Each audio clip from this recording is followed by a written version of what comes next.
नमस्कार, मैं रचना शर्मा चढ़ती कला टाइम टीवी देख रहे सभी दर्शकों का स्वागत करती हूं। आप देख रहे हैं उत्तर प्रदेश के समाचार।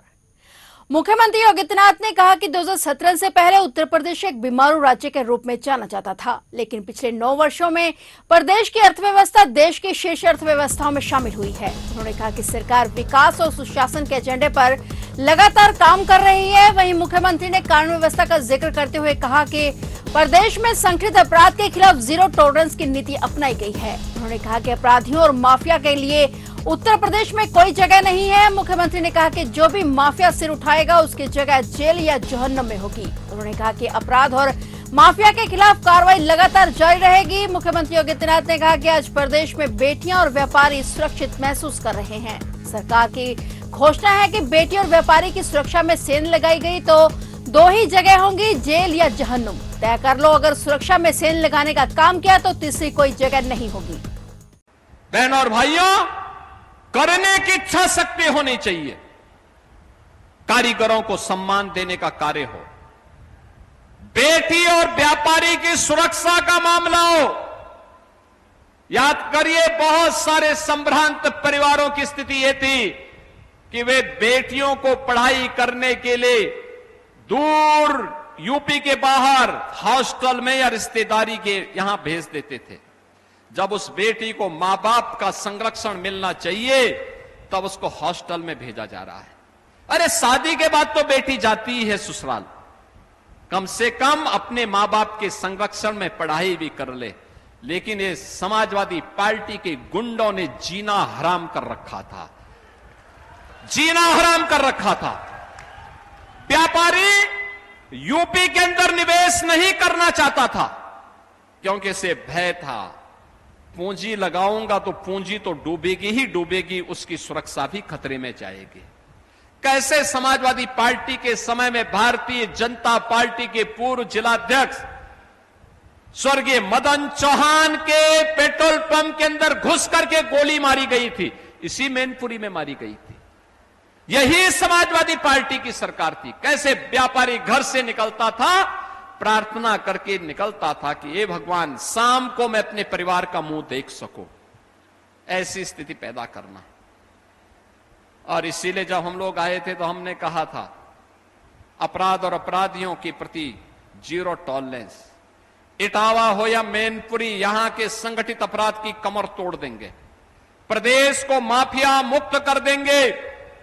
और अगर किसी माफिया ने, किसी अपराधी ने सिर उठा करके बेटी और व्यापारी के सुरक्षा के लिए खतरा पैदा किया तो उसको कहा गया कि उसके लिए 2 ही जगह होगी, या तो जेल होगी या जहन्नुम होगी, तीसरी कोई जगह नहीं मिलने वाली है।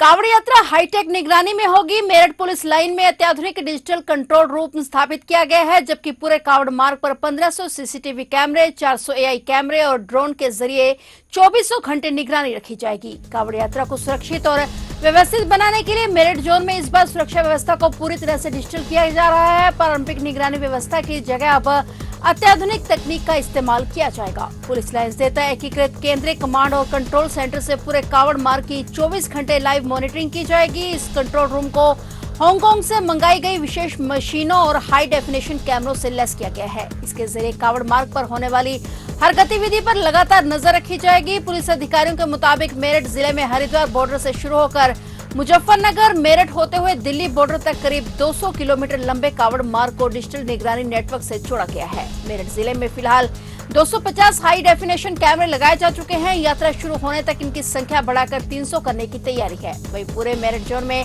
करीब 1500 कैमरों से कांवड़ यात्रा की निगरानी की जाएगी। बनाने के लिए हम लोग को बहुत मेहनत करने की आवश्यकता होती है। खड़ा करने के लिए बस 1-2 लोग आए तो पूरा आपका जो बना हुआ व्यवस्था खड़ा हो जाएगा। इस हालात में हम सबको क्या करना चाहिए? आप सबको मालूम है कि अधिकतर लोगों का असहयोग का रवैया है और सिस्टम की खामी को निकालना, उस खामी को हाईलाइट करना, ऐसा जैसे सबके हाथ में मोबाइल और मीडिया के बंद। ये कांवड़ का ब्रीफिंग मेरे ख्याल से तीसरी या चौथी और छोटी छोटी ब्रीफिंग को मेरे ख्याल से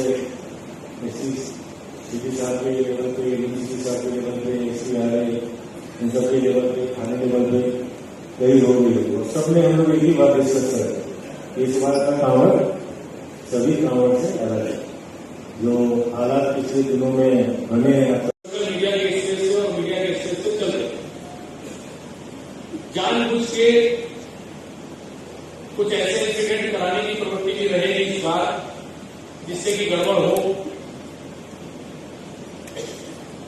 प्रेस एक्टिविटीज को लेकर भी बहुत ही हाइपर सेंसिटिव आयोजन है इस बार ये, और ये मैं कोई I am not saying any empty words में कोई खाली बातें नहीं कर रहा हूं।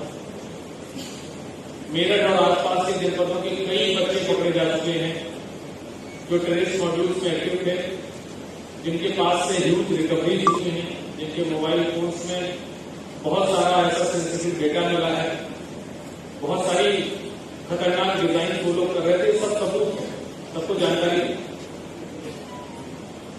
हर आयोजन नया होता है, लेकिन इस बार का ये कांवड़ यात्रा का आयोजन बहुत ज्यादा संवेदनशील, जो बहुत बड़ी एक समस्या आती जा रही है, जो मुझे हर बार फील होती है कि हम तनख्वाह के पेमेंट के अगेंस्ट काम तो करते हैं लेकिन ड्यूटी नहीं करते, और दोनों में जो डिफरेंस है वो बहुत बड़ा डिफरेंस हो जाता है। कि आपसे कोई भी रास्ता पूछता है, किसी व्यवस्थापन के बारे में पूछता है, कोई महिला नहाने के बारे में कहाँ है भैया, या कोई बाहर का कांवड़िया है वो कुछ और चीज पूछना चाहता है, तो वो चीज आपके संज्ञान में हो, आप मुझे बता सके, इतनी मेहनत आप लोग अगर कर लेंगे।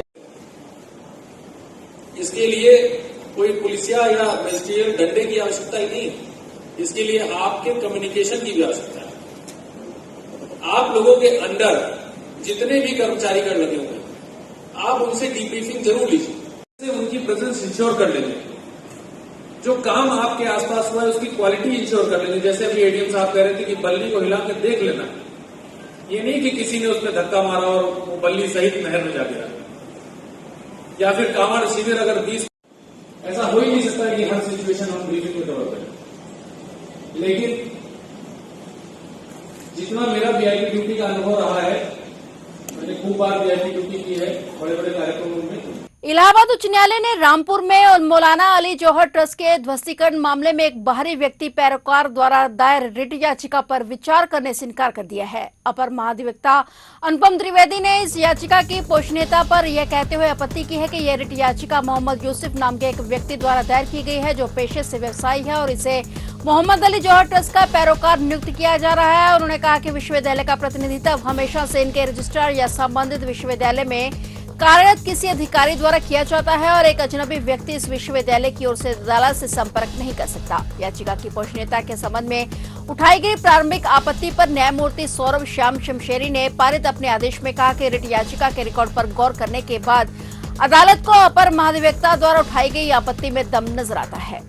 रामपुर के मोहम्मद अली जौहर यूनिवर्सिटी को बड़ी कानूनी राहत मिली है। यूनिवर्सिटी के खिलाफ प्रस्तावित ध्वस्तीकरण की कार्रवाई पर फिलहाल रोक लगा दी गई है। मुरादाबाद मंडल आयुक्त ने डीएम रामपुर के आदेश पर रोक लगाते हुए मामले में अगली सुनवाई तक किसी भी तरह की कार्रवाई न करने के निर्देश दिए हैं। इसके साथ ही फिलहाल यूनिवर्सिटी पर बुलडोजर चलने की संभावना टल गई है। आयुक्त के आदेश के बाद जिला प्रशासन अब अगले निर्देश मिलने तक यूनिवर्सिटी परिसर में किसी भी प्रकार की ध्वस्तीकरण कार्रवाई नहीं करेगा। मामले में दोनों पक्षों की दलीलें सुनने के बाद आगे का फैसला लिया जाएगा। नोटिस में स्पष्ट किया गया है कि तय समय सीमा के भीतर कार्रवाई नहीं होने पर जिला प्रशासन अपने स्तर पर ध्वस्तीकरण की प्रक्रिया शुरू करेगा। लेकिन आयुक्त की ओर से अंतरिम रोक लगाए जाने के बाद प्रशासनिक कार्रवाई फिलहाल ठहर गई है। ऐसे में अब इस पूरे मामले पर सभी की निगाहें अगली न्यायिक सुनवाई और आयुक्त के अंतिम फैसले पर टिकी हुई हैं। जौहर यूनिवर्सिटी का यह मामला एक बड़ा राजनीतिक विवाद का विषय बन गया है, जहां विपक्ष के नेता इसे लेकर सरकार पर हमलावर हैं। वहीं जिलाधिकारी यह दावा कर रहे हैं कि यह कार्रवाई भवन निर्माण नियमों के कथित उल्लंघन पर आधारित है। उत्तर प्रदेश के नोएडा के थाना बीटा 2 पुलिस ने एक गुप्त सूचना के आधार पर अवैध रूप से देश में रह रहे एक चीनी नागरिक को गिरफ्तार किया है। पुलिस के एक अधिकारी ने इसकी जानकारी दी। थाना बीटा 2 के प्रभारी निरीक्षक विनोद कुमार ने बताया कि बीती रात को सूचना मिली कि थाना पुलिस ने एनआरआई सिटी के पास से एक चीनी नागरिक सांग जियोवामी 38 वर्षीय को गिरफ्तार किया है। उन्होंने बताया कि वह ग्रेटर नोएडा के एक सोसाइटी में रह रहा था। उन्होंने बताया कि जांच की गई तो पता चला कि 1 वर्ष के लिए 26 जून 2019 से 25 जून 2020 तक के वैध वीजा पर भारत आया था। उन्होंने बताया कि वीजा अवधि समाप्त होने के बाद वह अवैध रूप से भारत में रहने लगा। उसने धोखाधड़ी करके वीजा खत्म होने के बाद भारत गणराज्य में फर्जी आधार कार्ड बनवाया और आधार कार्ड के आधार पर उसने पैन कार्ड और अन्य दस्तावेज बनवा लिया, जिससे वह JP green society greater Noida में रहने लगा। गिरफ्तार आरोपी से गुप्तचर एजेंसियां गहनता से पूछताछ कर रही हैं। पुलिस यह पता लगाने का प्रयास कर रही है कि कहीं वह भारत में रहकर जासूसी तो नहीं कर रहा था।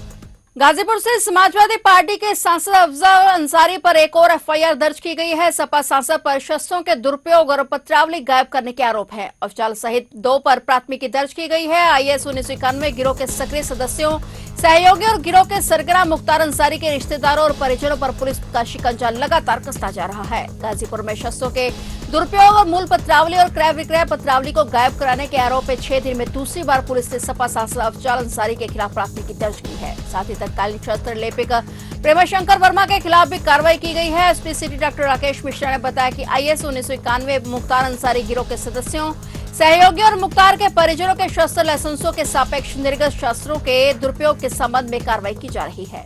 जैसा कि आप अवगत हैं, जनपद गाजीपुर में जो आईएस 191 गैंग रहा है, उसके सदस्यों, उनके सहयोगियों और उनसे जुड़े हुए जो भी लोग थे, उनके नाम पे जो शस्त्र लाइसेंस निर्गत किए गए थे, उस पे जारी शस्त्रों का सत्यापन एवं उसकी जांच प्रचलित है। इस क्रम में सांसद गाजीपुर अफजल अंसारी के एक लाइसेंस क्रमांक 1241 पे एक रिवाल्वर कई दशक पहले जारी खरीदा गया था और एक उसी पे बेचा गया। ये दोनों ही खरीदने और बेचने की कार्यवाही अरुणाचल प्रदेश स्थित एक फर्म से की गई थी। उसके संदर्भ में जब सत्यापन किया गया तो पता लगा कि वहां से भी कोई इसका रिकॉर्ड नहीं मिल पाया है और जो जिला मजिस्ट्रेट कार्यालय में शस्त्र अभिलेखागार है, वहां भी इससे संबंधित जो मूल पत्रावली है और क्रय विक्रय पत्रावली वो भी गायब है। इस संबंध में जनपद गाजीपुर के थाना कोतवाली पे सुसंगत धाराओं में सांसद गाजीपुर एवं जो उस समय शस्त्र लिपिक थे पटल पे, उनके विरुद्ध सुसंगत धाराओं में मुकदमा दर्ज किया गया है, जिसमें विवेचनात्मक कार्यवाही की जा रही है। इसके पूर्व भी सर एक एफआईआर हुआ था। इसके पूर्व भी इसी तरह की क्रियाविधि मोडस ऑपरेंडी उनके एक दूसरे लाइसेंस पे जो शस्त्र जारी था उसके संदर्भ में भी मिली थी, जिसमें पूर्व में मुकदमा दर्ज किया जा चुका है और उसमें भी विवेचनात्मक कार्यवाही प्रचलित है। मुख्तार अंसारी की पत्नी समेत अब तक कुल कितने मुकदमे दर्ज हो चुके हैं? हाल फिलहाल इसमें 4 मुकदमे दर्ज किए गए हैं इसी मोडस ऑपरेंडी के ऊपर कि आईएस 191 गैंग से जो जुड़े हुए सदस्य रहे हैं या उनके सहयोगी रहे हैं, उनके द्वारा इस तरह से लाइसेंस जारी करके उस पर शस्त्र क्रय विक्रय करने की बारंबारता देखी गई और उसमें से कई शस्त्र के विषय में पता नहीं चल पाया जिनका दुरुपयोग किया गया और चूंकि उसकी मूल जो पत्रावली है वो सब भी गायब हैं, तो ये एक दुरभिसंधि को की तरफ इशारा करता है, जिसके संदर्भ में ये लीगल एक्शन लिया गया है। सुबह की सैर पर निकले बुजुर्ग किराना व्यापारी सियाराम श्रीवास्तव 65 वर्षीय की हत्या के मामले में पुलिस ने बड़ा और चौंकाने वाला खुलासा किया है। हत्या की वजह कोई पुरानी रंजिश या लेन देन नहीं, बल्कि एक 19 साल के युवक की अजीबोगरीब सनक निकली। पुलिस ने इस मामले में आरोपी मोहम्मद अरमान और सबूत छिपाने के जुर्म में उसके पिता को गिरफ्तार कर जेल भेज दिया है। मिली जानकारी के मुताबिक एसपी उत्तरी मुकेश चंद्र मिश्रा ने प्रेस कॉन्फ्रेंस में बताया कि घटना भोजीपुरा थाना क्षेत्र की है और आरोपी अरमान मानसिक रूप से बीमार है और सूखे नशे का आदी है। वह पिछले कुछ महीनों से अपनी दवाइयां नहीं ले रहा था। आरोपी ने पुलिस और मीडिया के सामने दावा किया कि उसने कानों में जिन्न की आवाजें सुनाई देती थी और जो उसे किसी की हत्या करने के लिए उकसाती थी। सुबह जब सियाराम अपनी पत्नी के साथ मॉर्निंग वॉक पर निकले थे, तभी अरमान ने पहले उन्हें अपनी पिता की कार से टक्कर मारी और इसके बाद कांच के टुकड़े से उनका गला रेतकर बेरहमी से हत्या कर दी। पुलिस का कहना है कि आरोपी पहले भी कई लोगों का इस तरह पीछा कर चुका है। फिलहाल उसकी मेडिकल जांच कराई जा रही है और पुलिस ने कार बरामद कर दोनों आरोपियों को जेल भेज दिया है। देखिए, प्रकरण थाना भोजीपुरा से संबंधित है, जहां धौरा टाडा कस्बे के निवासी सियाराम का शव दिनांक 24/7/2026 को प्रातः लगभग 6 बजे ये मॉर्निंग वॉक पे निकले थे। इनका शव जो है बीबीआपी रोड पे धौरा टांडा से लगभग 1.5 किलोमीटर दूर सड़क पे ही पड़ा मिला था। शव को जब एनालिसिस किया तो शव का प्रथम दृष्टया उसके गले और सीने और सर में चोट के निशान थे। शव को कब्जे में लेकर पंचायतनामा पोस्टमार्टम की कार्रवाई कराई गई थी तथा इसमें मृतक के पुत्र सुरेश की लिखित तहरीर पर 3 पड़ोसी लाला राम आदि को नामजद करते हुए हत्या का अभियोग दर्ज किया गया था और इसमें प्राथमिक रूप से जब इन तीनों को पूछताछ के क्रम में लाया गया तो ये सब अपने घर पे मिले और पूछताछ के क्रम में प्रथम दृष्टया इनका संलिप्तता नहीं पाई गई। तो इसमें एसओजी तथा थाना स्तर की टीमों को लगाया गया अनावरण के लिए और सम्यक विवेचनोपरांत एक ओमनी वैन इसमें प्रकाश में आई जो मृतक का पीछा करते हुए एक सीसीटीवी कैमरे में दिख रही थी। और उस ओमनी वैन को जब वापस बैक ट्रैक किया हम लोगों ने तो वापसी में उसका शीशा टूटा हुआ था फ्रंट का। तो इसमें डेवलप करके फिर जब गहनता से विवेचना की तो एक अभियुक्त का नाम प्रकाश में आया जिसका नाम अरमान पुत्र इम्तियाज है जो कि 19 वर्षीय है और नशे का आदी है। इस अभियुक्त को गिरफ्तार करके गहराई से पूछताछ करने पर उसने घटना का इकबाल किया और इसके पिता ने इसके साक्ष्य छिपाने में इसकी मदद की है तो उनको भी गिरफ्तार किया गया साक्ष्य छिपाने के आरोप में। और इनसे दोनों ही अभियुक्त गण से पोजीशन में ओमनी वैन सफ़ेद रंग की ये बरामद हुई है, आला कत्ले छुरी, एक आधार कार्ड मृतक का, एक मोबाइल फ़ोन सैमसंग का जो कि मृतक का था, कांच के टूटे हुए टुकड़े जो कि गाड़ी के कांच के टूटे हुए टुकड़े थे जो मौके पे मिले हैं और कुछ इसने जो छिपाया था उन दोनों का मिलान कराया जाएगा भविष्य में। एक सफ़ेद गमछा, एक क्रीम कलर की शर्ट खूनालूदा जो कि मृतक के सफ़ेद गमछे के साथ ही लपटी हुई इसने अपनी शर्ट छिपा के रख दी थी वो बरामद हुई है तथा साथ ही साथ एक 580 रुपये नगद धनराशि हुई है। मृतक के पास इसने 1200 रुपये जो है निकाल लिए थे मृत्यु होने के बाद, उसमें से 580 रुपये की धनराशि भी बरामद हुई है। इन समस्त साक्ष्यों को इन दोनों अभियुक्तगण के साथ आज पर्याप्त सबूतों के साथ माननीय न्यायालय की अपेक्षा में भेजा जा रहा है। इनके विरुद्ध आवश्यक विधिक कार्रवाई संपादित की जाएगी। उत्तर प्रदेश में मानसून दोबारा सक्रिय हुआ है। तराई और बुंदेलखंड के कई जिलों में गरज चमक के साथ बारिश हुई और इसमें अधिकतम तापमान में गिरावट दर्ज की गई है। लोगों को उमस भरी गर्मी से राहत मिली है। सबसे अधिक 42 मिलीमीटर बारिश इटावा में रिकॉर्ड की गई। मौसम विभाग ने आज मंगलवार के लिए भी सोनभद्र, सहारनपुर, मुजफ्फरनगर समेत 7 जिलों में अति भारी बारिश का ऑरेंज अलर्ट जारी किया है। वहीं 18 जिलों में भारी बारिश की संभावना को देखते हुए येलो अलर्ट जारी किया गया है। प्रदेश के 61 अन्य जिलों में गरज चमक के साथ वज्रपात की आशंका भी जताई गई है। मौसम विभाग के अनुसार मानसून ट्रफ के दोबारा उत्तर की ओर खिसकने और बंगाल की खाड़ी में बने कम दबाव के क्षेत्र के मजबूत होने से मंगलवार से 30 जुलाई तक तराई और दक्षिणी उत्तर प्रदेश के कई जिलों में कहीं हल्की तो कहीं मध्यम और कहीं भारी बारिश होने की संभावना जताई गई है। मौसम विभाग के अनुसार दिन के पारे में और गिरावट आ सकती है। तो आप देख रहे थे उत्तर प्रदेश के समाचार और नए समाचारों के साथ फिर से हाजिर होंगे। तब तक के लिए देखते रहिए चढ़ती कला टाइम टीवी और अब मुझे दीजिए इजाजत। धन्यवाद।